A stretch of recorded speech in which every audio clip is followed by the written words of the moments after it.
profesi pertanian itu menjadi hal yang tidak menarik untuk anak-anak muda gitu. Untuk bagaimana sampai Bang Anggi itu yakin betul ini pertanian ini bisa menghidupin kita gitu. Ya. Lain ngepet bisa hidroponik. Iya, sama pikiran kita Pak. 1 kali 1 meter aja kita udah bisa manfaatkan untuk bertani.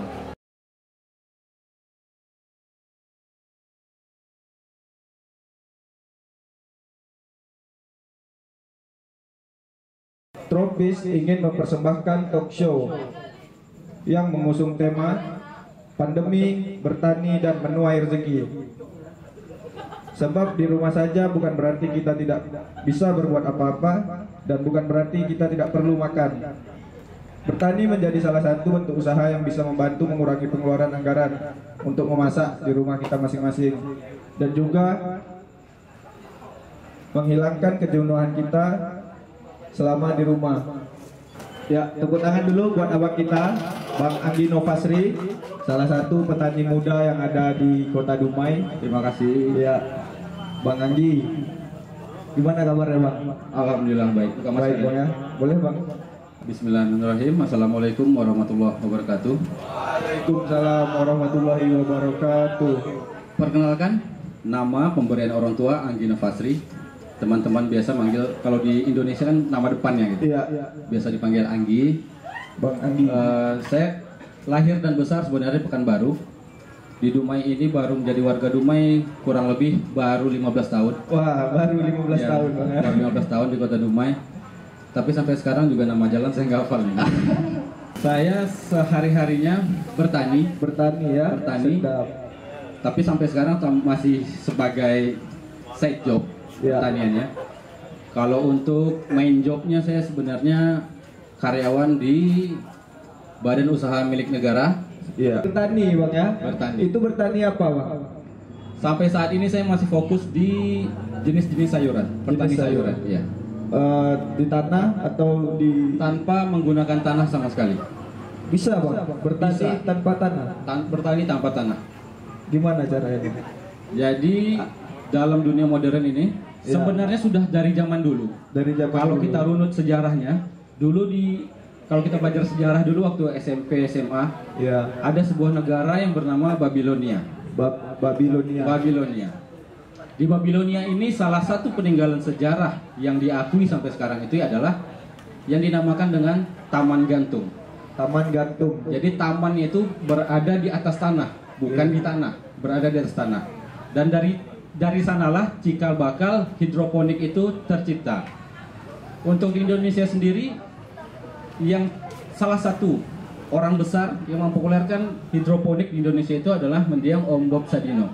Dan beliau juga yang telah menginspirasi saya dari usia belasan. Ya. Dan alhamdulillah baru terrealisasi selama 3 tahun ke belakang. 3 tahun belakangan Ya. Bang ya. Bertani. Bertani.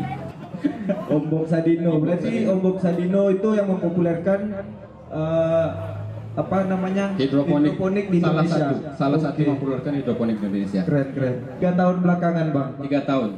Itu saya mulai di kurang lebih sekitar Oktober tahun 2017. 2017. Ya, setelah tertunda hampir 15 tahun. Setelah tertunda 15 tahun. Berarti 15 tahun. selama 15 tahun itu mempelajari atau ya karena nggak sempat aja gitu. 15 tahun itu sebenarnya waktu yang cukup lama untuk menunda sesuatu hal. Sangat lama. Lama, Bang. Tapi saya dulu awalnya itu tertarik saat nonton acara di TVRI. Acara di TVRI. Waktu itu saya masih SMP. SMP itu ya namanya anak SMP, handphone gak punya, apalagi internet seperti sekarang. Ya. Dulu bisa SMS aja udah mewah. Karena minimnya informasi, karena terbatasnya dana juga untuk mencari informasi, tertunda, bahkan sempat terlupakan. Iya. Dan di tahun 2017 tanpa sengaja saya melihat sebuah instalasi hidroponik di Jalan Sukajadi. Di Dumai Bang. Di Jalan Sukajadi. Dumai.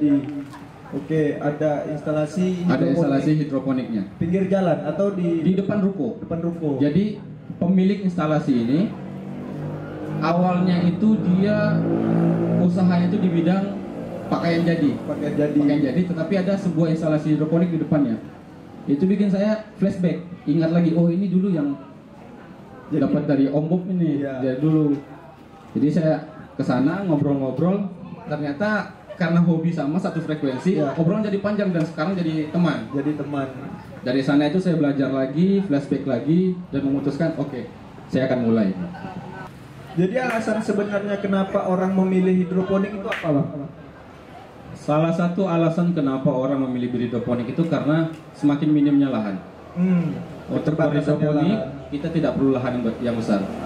1 kali 1 meter aja kita udah bisa manfaatkan untuk bertani. Vertikal juga bisa. Vertikal juga bisa. Hidroponik ini memang solusi buat rumah-rumah yang minimalis yang memang Ya. lahannya terbatas. Lahan terbatas. Ruangan. Terutama sekarang itu kan hidroponik itu berkembangnya malah di kota-kota besar. Kota-kota besar. Karena minimnya lahan, Ya. dan di kota-kota kecil atau desa sendiri hidroponik masih belum begitu hype Ya. karena masih mengandalkan konvensional. Karena masih lahan masih ada. Ya, lahan masih banyak. Dan juga untuk berhidroponik ini kita tidak takut kotor.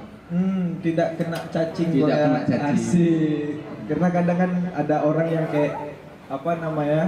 Kayak Ada fobia cacing. Ya, fobia. Ya, Susah ya. kali nyebut fobia tuh ya. Jadi kadang orang kalau bertani itu kan konotasinya kotor, Nyangkul juga. campur. Iya. Kalau sekarang pakai jas, Bisa. pakai baju kondangan juga bisa Bisa. jadi petani.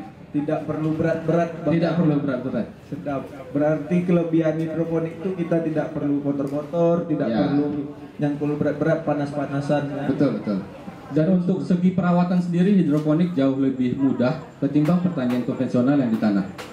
Karena tidak disiram. Apa gimana? Ya, pertama itu kita tidak perlu siram manual karena di situ kita mensirkulasikan air secara terus-menerus. Jadi Ya. tanaman itu tidak kekurangan atau dehidrasi dia, tidak kekurangan asupan nutrisi. Karena kalau misalnya yang kita di tanah ini kan kita harus siram pagi Ya. sore. Ya. Kita kan masih penyiraman manual. Ada juga yang sekarang pertanian di tanah itu menggunakan sistem penyiraman otomatis seperti yang dilakukan di hidroponik. Iya. Yang tek. Ya, ada juga yang main sistem tetes, ada yang main spray gitu. Oke, menarik kawan-kawan. Jadi kalau misalnya kawan-kawan pengen bikin di rumah, sangat bisa, Bang. Sangat bisa. Jauh ini hidroponik itu sampai ke pasar atau hanya baru di rumah kita atau sesuai dengan kebutuhan? Gimana itu, Bang? Untuk kita bicara untuk lingkup Kota Dumai saja ya. Ya. Kalau untuk di Dumai sendiri, hidroponik itu sudah masuk ke berbagai kalangan. Ada yang di pasar ada Ada yang di pasar. ada yang di minimarket ada yang di supermarket. Masuk juga. Masuk Bang. supermarket. Keren. Malah supermarket itu lebih mengutamakan kalau yang sekarang ya, supermarket itu lebih mengutamakan produk-produk hidroponik ketimbang produk-produk konvensional. Oke, menarik. Dan juga secara ekonomis, harga sayuran hidroponik ketimbang harga sayuran konvensional itu Lebih harga ekonomisiannya lebih tinggi. lebih tinggi. Harga jualnya lebih tinggi. Wow. Nah, kawan-kawan yang pengen cepat kaya, Selain ngepet bisa hidroponik. ya sama pikiran kita, Bang. Daripada nyari dukun ngepet mending hidroponik. Oke. Ini yang hadir sekarang ada siapa aja, Bang? Atau ada rekan-rekan juga sesama pegiat hidroponik? Di sini ya ada beberapa dari rekan-rekan kita anggota komunitas hidroponik Kota Dumai. Ya. Ada beberapa, ada Pak Hamada, ada Mas Dimas. Nah, Mas Dimas ini punya kebun yang luar biasa juga nih di daerah Bukit Kapur. Bukit Kapur, Bang. Bukit Kapur Dumai. Bang siapa namanya, Bang? Dimas. Bang Dimas. Halo, yang mana Bang Dimas? Yang itu. Ya, yang itu. Weh, keren. Masih muda. Punya dia udah 2 kali lipat lebih besar dari punya saya. Wah, keren abang ini. Besok lah bang. Bisa ya? Bayar. Kawan-kawan ada yang mau nanya tentang hidroponik ataupun tentang prospeknya ke depan tentang hidroponik ya? Mas Budi. Assalamualaikum warahmatullahi wabarakatuh. Waalaikumsalam. Kenalkan, nama saya Budi. Dua dulu lah mungkin pertanyaannya. Dua Budi, aja, ya. dua pakai dulu ya. Dua dulu lah Oke, ya. oke. Yang pertama, kita anak-anak muda ini rasanya setiap hari mengeluh aja gitu. Ya, ya. Jadi mengeluh aja. Jadi kita selalu menempatkan diri kita itu sebagai korban, apapun itu. Nggak punya duit karena corona, jadi nggak bisa makan karena corona gitu. Jadi kita selalu menempatkan sebagai korban. Jadi saya kepingin Bang Anggi tolong motivasi kami anak-anak muda, apalagi ini konteksnya pertanian. Ya. Pertanian dari dulu yang muncul dari orang-orang tua pasti, nak, sekolah yang bagus ya, sampai perguruan tinggi, jangan seperti bapak gitu. Jadi seolah-olah profesi pertanian itu menjadi hal yang tidak menarik untuk anak-anak muda gitu. Nah, di sini ada seorang anak muda yang luar biasa, Bang Anggi. Dia sibuk dengan pekerjaannya, tapi juga dia menyempatkan waktu untuk bertani. Dan Bang Anggi menganggap bertani itu sesuatu hal yang luar biasa gitu. Nah, tolong Bang Anggi motivasi kami untuk bagaimana sampai Bang Anggi itu yakin betul ini pertanian ini bisa menghidupin kita gitu. Ya. Jadi itu yang pertama. Yang kedua, biasanya yang paling gampang itu di anak-anak muda itu ngomong masalah ekonomis. Ya. Jadi prospeknya lah gitu, prospek tentang pertanian ini. Jadi tunjukkan pada kami anak-anak muda yang belum tahu apa-apa ini Bang tentang pertanian. Untuk tanaman hidroponik, gimana sih untuk peluang di Dumai, termasuk kebutuhan di Dumai, termasuk apa sih kendala yang selama ini Abang Anggi hadapi dan peluang terbesarnya apa sih di hidroponik gitu? Ya, itu dulu Bang Anggi sementara. Terima kasih. Assalamualaikum warahmatullahi wabarakatuh. Terima kasih. Waalaikumsalam warahmatullahi wabarakatuh. Pertanyaan